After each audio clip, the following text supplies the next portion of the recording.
फरीदाबाद के एनआईटी क्षेत्र में सास बहू के रिश्ते को शर्मसार कर देने वाला मामला सामने आया है, जहां एक इकलौती बहू ने प्रॉपर्टी के लिए अपनी सास को घर में बंद किया हुआ था और उसे लगातार प्रताड़ित कर रही थी, जिसकी गुप्त सूचना पर महिला आयोग की सदस्य रेनू भाटिया पुलिस के साथ उस घर में गईं, जहां उन्होंने बुजुर्ग महिला को बेहद ही गंभीर हालत में बेसुध पाया। पीड़ित बुजुर्ग महिला को आनन फानन में सिविल अस्पताल में भर्ती करवाया गया है, जहां कई डॉक्टरों की टीम उनका उपचार कर रही है। सिविल अस्पताल में नजर आ रही ये वही अभागी बुजुर्ग महिला है जिसका इकलौता बेटा करीब 1 साल पहले इसे छोड़कर इस दुनिया से चला गया, जिसके गम के बादल अभी छटे नहीं थे कि बहू गमों का पहाड़ लेकर टूट पड़ी और सिर्फ प्रॉपर्टी के लिए इस बुजुर्ग महिला को प्रताड़ित करना शुरू कर दिया।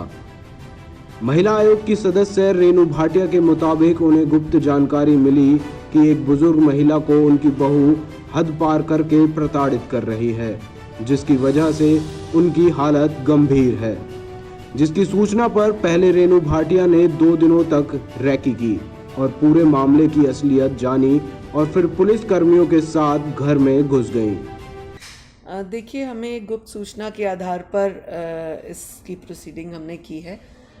2-3 दिन पहले एक अननोन का मुझे मैसेज आया कि इस तरह से 2H82 में एक बुज़ुर्ग लेडी हैं जो 75-80 साल के बीच में हैं और आपकी पुरानी जानकार भी हैं। जब ये वर्ड आया कि आपकी पुरानी जानकार हैं तो मुझे और उत्सुकता हुई कि ऐसा कौन है जो इतना प्रताड़ित है। तो मैंने 2 दिन रेकी की आसपास रह के कि क्या हिसाब है। तो 3rd डे मुझे लगा कि अब मुझे एंट्री करनी चाहिए और इस महिला को सहयोग देना चाहिए हमें पूरा। पुलिस लेकर मैं उनके घर पहुंची तो हमने देखा वो महिला बेसुध थी। उनकी दवाइयों को देखा तो कुछ ऐसी दवाइयां उसमें मिली जो देनी चाहिए नहीं देनी चाहिए, ये मेडिसिन के हिसाब से मेडिकल उससे पता करेंगे। लेकिन वो महिला कुछ अपनी बात कहने के उसमें नहीं थी, वो इतनी डरी हुई थी। वहीं पीड़ित बुजुर्ग महिला की बेटियों ने बताया कि वो अपनी मां को अपने साथ रखना चाहती हैं। उन्हें अपनी भाभी पर बिल्कुल भी भरोसा नहीं है। वो अपने फायदे के लिए कुछ भी कर सकती हैं।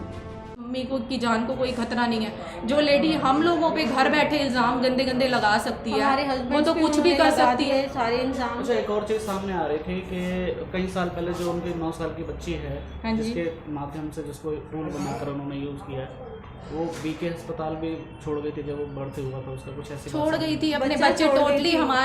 मेरे भाई और मेरी मम्मी ने बचपन से बच्चे इनके पाले हैं। ये तो 4-4 महीने गायब हो जाती है। हमारी वर्कशॉप की सारी मशीनें इस लेडी ने बेच दी, FDयां इसके बैंकों में है। फिर भी हम कहते हैं चल कोई नहीं, हमारी मदर है, हमने खर्च करना है, हम कर रहे हैं बहने अब अगर जैसे आपकी भाभी वो उसकी केयर करने रखना चाहे तो आप उनके बाद छोड़ेंगे? नहीं, बिल्कुल नहीं। हमें इस लेडी पे विश्वास नहीं है। कल जितना तड़फे अपनी मदर के लिए संडे से लेके और कल का दिन जो हमें न्यूज़ से पता चली है, हमने अलाइव न्यूज़ वालों को भी फ़ोन किया। उन्होंने कहा हमें नहीं पता, आप हमें कॉल मत कीजिए। बट हमें आज सुबह इनका फ़ोन आया तब हम यहाँ पे पहुँचे हैं।